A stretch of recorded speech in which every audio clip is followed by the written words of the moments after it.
Hello, friends. Welcome to Creative Medicine.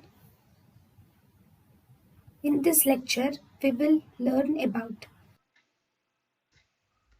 Androgens in females. Androgens, the receptor, the receptor of androgens is present on long arm of X chromosome. Sources of androgens on ovary and on adrenals.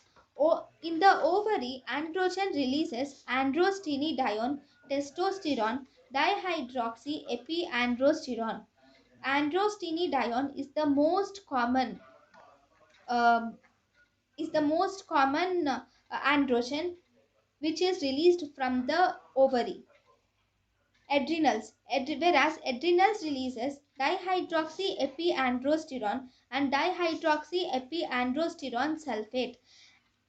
Dihydroxyepiandrosterone sulfate is exclusively produced by the adrenals. Ovary produces androgens only at the puberty, whereas adrenals produces androgens by 6 years of age in males and females, and this is called as adrenarche. Ovaries.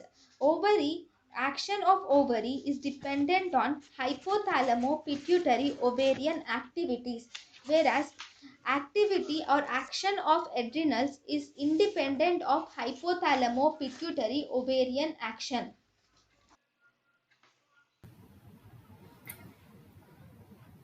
thank you and thank you for watching.